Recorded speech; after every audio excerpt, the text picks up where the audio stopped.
fate, soldier. The whole place is coming down.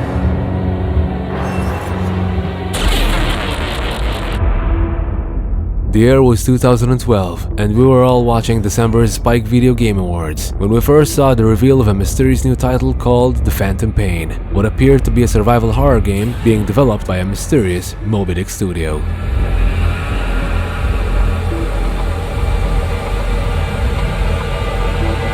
This is a Fox engine logo in the corner, so this game is running on the Fox engine.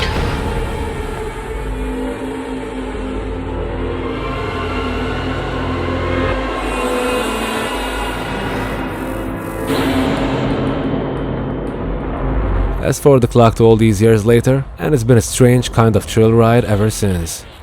But have you ever asked yourselves, what if MGS5 remained the game it was originally teased to be? What if The Phantom Pain was actually a horror game, separate from Metal Gear?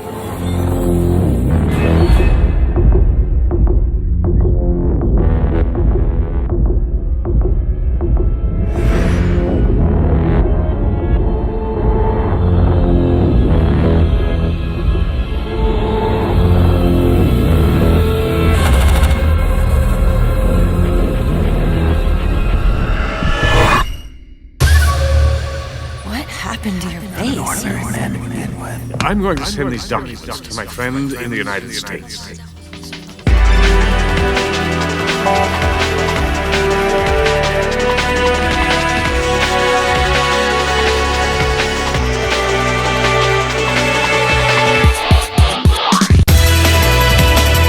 You've created a time paradox. Don't mess with the future. A strong man doesn't need to read the future. He makes his own.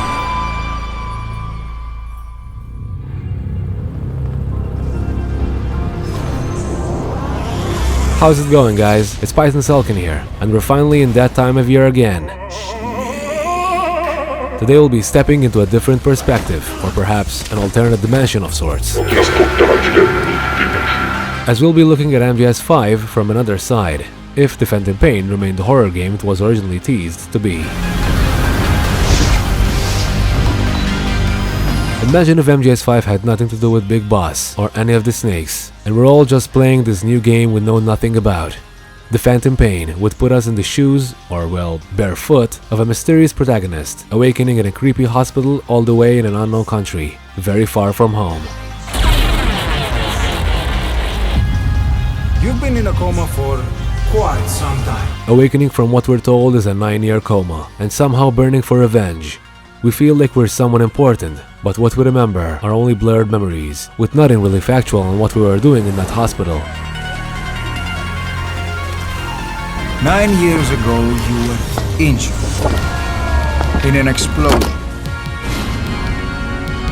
This is you, as you've lived until this day. The only thing we know is that bizarre occurrences are happening around every corner, as we're hunted by a merciless group of elite soldiers, a demon-looking man on fire, and a floating kid rising straight into the ceiling.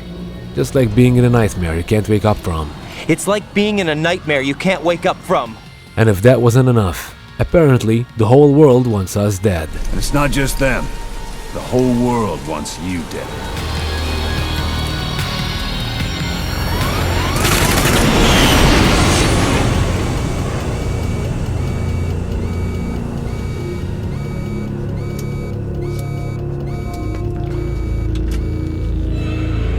As we face death in the eye, a bandage-covered man appears out of nowhere to save us. A strange character who mysteriously happens to have our own voice. Been watching over you for 9 years. And who seems to be coming straight out of the psychological horror game, Sanitarium. Diagnosis crazy. How horrible! What kind of place is this? What kind of place is this indeed? The Phantom Pain's opening sequence is one of the most oddly satisfying intros of all time, placing us right in the terror of being hunted by a deadly threat, as we're still getting on our feet, serving as a tutorial of sorts, whilst leaving us with plenty of fearsome sightings along the way. Sightings that make you ask whether you're actually seeing these things or imagining them, such as multiple appearances of the same character, a giant flaming whale, fire engine vehicles being thrown off into the sky, and a demon-like man on fire riding a flaming horse to top it all off. Wild escape.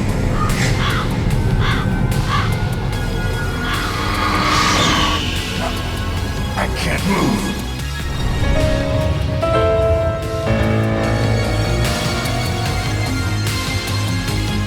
The music and phrases used in the original reveal for the Phantom Pain are what's used to describe an actual horror game. But when it comes to these phrases, when you think about it, they can also apply not just for the disguised teaser, but for the rest of the game that will become MGS5. Our protagonist hallucinates dead characters. Do you have something to show me, Snake?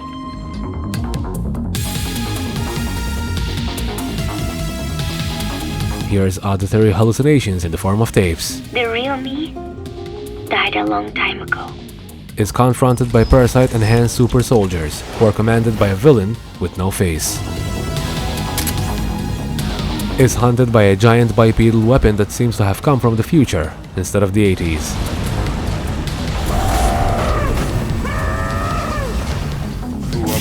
Kuwabara. Is chased by a demon-like enemy in a nightmare from somebody else's past. Not to mention encountering numerous victims undergoing experimentations with vocal cord parasites. What is that?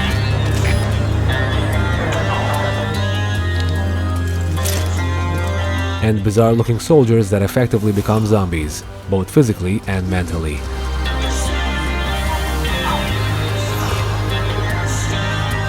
Looking at most of the game from another perspective, Metal Gear Solid 5 could easily pass off as its own kind of horror. Perhaps the kind it was originally teased to be, as the Phantom Pain. As you may all know, elements of horror aren't much of a stranger for the Metal Gear series, but when it comes to MGS5, its concept of parasite experimentation, the haunting past, as well as the protagonist's brainwashing nature, have allowed these elements to be taken to the next level. With that being said, what are your thoughts on all this? Did you enjoy the scary elements we got in MGS5? And would you have played the Phantom Pain as a separate horror game, if it was ever released as originally teased? Let us know in the comment section down below. We hope you enjoyed watching this video, and we'd like to wish all our viewers an awesome spooky season, and a happy Halloween.